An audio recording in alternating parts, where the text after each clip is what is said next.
Lagi baay'ee si jaaladha. Akkamitti si lola? Akkas. Namni namummaa kan Itti deemee jaalatu. haadha geenya ammas kana nu jaalatu hin jiru biyya lafarra. Suma qofa. Namni namummaa isaaf jaalatamuu qaba. Akkana jedha nama akka lubbuu keetti jaaladhu kan jedhu caafamee jira. Si jaaladha jedhee mee maas itti himi. Jana jana godhanu manini ayyetti feete. Jedhee Jaalalli kanuma keessatti ruwayya kan dubbatanirra. akkas. Gaafiin qaba. Gaafiin koo islaamummaan amantii qajeeltuudha jettu yeroo baay'ee. Wallahi lazim amantii dhugaatii amantii waaqayyoon filate isii malee amantiin hundi kijibduudha jedha quraanni. Eeywa. Dhiifama warra koomentiitti kolfeestaa jana baranis Itti deebi siin jaaladha jedhi maaltu siin ga'e jechaatu siin jaaladha jechaatu ati gaafadhu siin jibbee taare. Ayye erga islaamummaan amantii qajeeltuu taate suuraa fatiyaa tokko hayaata jaarratti Fatiyaa tam? quraana si gaafachaa jira hayaata jaa. Fatiyaa fi hayaan ni jiru. Suuratul Fatiyaa jedhime. Fatiyaan maqaa namaati maqaa dubartiiti. Fatiyaa jedhu qubee dheertuu suma. Nuuf kolchika atumti sirreessi. Ayye. Hayaata jaa. Irra maaliif daandii sirriirra nu qajeelchimaaf jedha.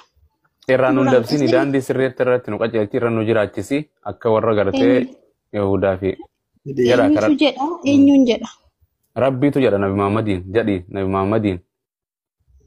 Okay jedhii nu kadhadhu kan jedhu hin jiru achirra. Eessa kadhadhaa jedhi hidina nu qajeelchi jedhaati jamme wayna Nabi Muhammad qofa jamaa isaa warra isa hordofee hojje warra yeroo salaata sagadaatii miti waan qajeeluma waan karaa waan jiru tokko kadhatta malee waan hin jirre. Amma fakkeenyaaf yaa Rabbii kiyya ilmaan kiyya kana naa guddise jechuun ilmaan kiyya yoon jedhu baadhee sulman guddatani. Jechuun koo amma fakkeenyaaf dubbichi yoo dubbii Allah ta'e Muhammaditti dubbate yoo taate jecha kana jedhiitii na kadhadhu kan jedhu hin jiru daandii sirriirra nu qajeelchi. Akka ati feete miti amma fakkeenyaaf jechuun bar waan amma jechuun waan ofii feene keessan keenyu waan Rabbiin jedhe akkuma inni jedhetti Muhammadiin jedha kan jedhu ragaa achirra. Isaan jedha kan isaan irratti bu'e quraanni guutuun isa irratti bu'e. Ayyee jecha afaan kiyoo osoo hin ta'in ragaa quraana irra jiru laatiin. Quraanni jechuun galoo quraannummaan isa irratti bu'e akka gartee Maatiyos Luqaas jennu miti qaamni tokko qooda keessaan qabu quraanni laala. Guutuun isaa kun dam tokko dubbii nama takkaatii miti hundi isaa dubbii Rabbiiti. Akka gartee Maatiyos Luqaas Yohaannis Marqoos Ximooxiyoos qaamni biraa saniif siifin himee bar siifin himee quraanuma guutuutu dubbii Rabbiiti malee qaamni namaa dubbii takka Nabi Muhammaduu keessaan qabu. So kanaaf quraanni isarratti bu'ee Rabbiitu isarratti gara Jibriiliin buuse akkana jedhaan kadhadhaa gartee. Erga quraanni kun dubbii Rabbii ta'e maaliif jecha ergamaa kabajamaati maaliif jedhere? Waa bareeda akkas. Isaantu gartee of biraa uume walalee isaadha akkana lakki jedheen ergamaa kabajamaati dubbii ergamaa kabajamaa Jibriil Gabri'eel the angel malaa'ikaa isaatu gartee buusee qalbii isaarratti malee dubbii isaati miti. Amma fakkeenyaaf afaan Oromootii bar nu duraa wal dha'uu jira malee sii gala sila. Ergamaan Waaqayyoo Maariyaamitti dhufee miti galoo. Yeroo itti dhufe dubroon ilma hin deessii eenyutu jedheen? Gabriel. Gabrieltu jedheen dubbii sana isaa fidee jedheen. Waaqayyo biraa fide. Dubbiin san ta Gabriel immoo tan Waaqayyooti. Waaqayyooti. Akkasuma kaa. Afaan si amma fakkeenyaaf ayyee yoo nama fakkeenyaaf si ergadhe. Amma fakkeenyaaf siin ergata harmee tiyya bira dhaqii qalama kiyya kan kaleessaa sana mana barumsaa si amma jechuun mana barumsaa irraan ergata. Abu Muwaaz harmee tiyya bira mana keenya irra godhii harmee tiyya bira dhaqii qalama iddoo qalama kaleessaa qalama diimaa sana itti naa kannii diini naa fidiinaan jetta dhaqeetiin harmee tiyya bira haadha gartee haadha galoo intalti tantee qalama kaleessaa san itti naa kannii diimaa qalama san jettii jedheen tima dubbiin tun anaa dubbate dubbiin tana eenyurraa hin fuudheetti keessa. Harmee tiyyarra. Dubbiin san kan kooti moo kan keeti?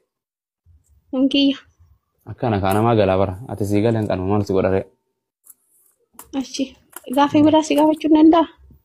Jedhee Ergamaa Muhammadiin dura ergamaan jiru eenyudha? Amma fakkeenyaaf jechuudha. Islaamonni addunyaa kanarra jiranii Nabii Muhammadiin hordofuu jechuudha. Isaan otoo isaan hin dhufiin dursaa nabiyyiin ture eenyudha? Isa Yesuus. Isaanii akka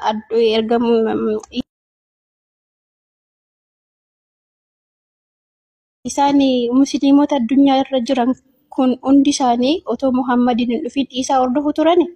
Hunda jechuun waan hin ta'in saba san keessa jechuun saba Israa'eliif ergamaan sanuma jechuun Rabbiin Nabi Muhammadii fi Yesuus dura tokko isa jidduu qaamni tokko hin jiru. Achi dura Rabbiin saba hunduma Nabi Muhammad qofa alamatti erge malee saba hunda balbala isaanii takka takkatti Rabbiin ergamaa itti erguu turre jedhe. Garaagarummaan Nabi Muhammadii fi raajoota ergamoota isa dura waan itti wal adda ta'an Nabi Muhammad addunyaa guutuutti ergame nabiyyoonni balbala isaanii ganda isaanii warra gartee Rabbiin si himne jira kan si maqaa isaanii moggaasinii jira jedheen. So isa dura Isa ilma Maryam irra biyya lafaa gaafa jiraattu Isa ilma Maryam saba Israa'el Isatti kaan Muusatti kaan Abrahaamitti kaan Isaaq biyyoota ati ergamoota hunda qabeetu kanuma dhugoomsu turan. Ergamoonni mandara isaanii yookaan warri duraa suni biyya isaanii irratti ergaman. Akkas. Garuu Nabi Muhammadii amma musliimota addunyaa kanarra jiran hundaaf ergaman. Akkas miti? Musliimonni duratti turan otoo Nabi Muhammadin dhufiini ergamoota yookaan immoo nabiyyi kophaatti biyyi hunduu kophaatti qabamoo ergamaa tokkicha qabu. Nabi Muhammadii faanni jidduu hin jiru. Yesuus Iisumaatu alayhi salaatu wasalaam ture malee. Warra diinuma eegaltee wanta irra turan. Diina agartee yaani Yahudaa fi Nasaaraa warri jedhamu kun eegan addaa waan qoodaman malee amantuma agartee Islaama Iisaanis Yesuusis Islaama amantuma isa sanitti amanuu turan malee gartee rabbi tokkichatti amanuu turan malee Nabi Muhammad inni hin dhalanne hin jiru Nabi Iisaa alayhi salaatu wasalaam isumatti amanuu turan. Eegan addaa qoqqoodamanii faca'an malee eega turee Muusatti amanuu turan eega Muusaan biyya lafaarra turee barsiisee turee biyya keessaa boqonnaan addaan faffaca'an. Faffaca'anii akka hoolootaatti jallatanii nan Rabbiin Iisaa ilma Maryam warra jallattoota karatti deebisuudhaaf itti dhufe jechuudha. Eeganaas turee Yesuus ni ajjeefna jedhanii barbaadan Rabbiin gara isaatti ol fudhatee lafarraa boqonnaan Rabbiin isa xumuraa godhee balbala mandaratti hin ergu aalamatti Nabi Muhammad ergee jechuudha. So kana booda nabiyyiin dhufuus hin jiru jechuudha. Asii achi guyyuma xumuraa addunyaan ni dhumatti guyyaa firdii fuula Waaqayyoo dhaabbatee jiru namni takkuma takkaan du'a. Kana jechuun inshallah. Malee Nabi Muhammad maaliif erga akkas ta'e maaliif jalqaba islaamotaati maaliif jedhanire isaan dura adda Nabi jalqaba warra amane jechuun warra Rabbitti amane. Amma fakkeenya okay gaafa dura Iyesuus Kiristoos biyya lafaarra dhufu namni dura Waaqayyoo tokkicha abbatti amane eenyu isa dura jira namni itti amane. Waa'ee warra gamasi amantii gamatti hin ceeni qaban. Laa hin ceeni sumaaf hin jedhe. Okay amma fakkeenyaaf okay jechuun akkuma sii galtuuf bar jechuun yeroo sanitti warri lafarra jiru waaqayyoolee adda addaa waaqa 300 maal sanama makkaa tana keessa waaqessan gaafa rabbiin isa erge tokkoffaa namni waaqayyoon dhugoomsee allahan dhugoomsee islaamatee masakamee saba san keessaa argame eenyu Nabi Muhammad. Warri durii akkamitti jiraachaa turan hin beeksisne. Warri durii akkamitti jiraachaa turan erga. Turan jidduu meeqa turan waaqayyoolee waaqessanii karaarraa hin jiran. Okay gaafa Yesuus Kiristoos ergamu abboomin Museen lafarra ni jira gaafa Yesuus dhufu. Okay. Ni jira Museen hin jiru mi? Seera Musee dhiisaniiti kan jallatan akka gartee Maatiyos 15:24 warra koolota badan mana Israa'el gartee keessa badaniif hin ergame jedhame jesu. Warra abboomii dhiisee fadha ofiitiin jiraatu.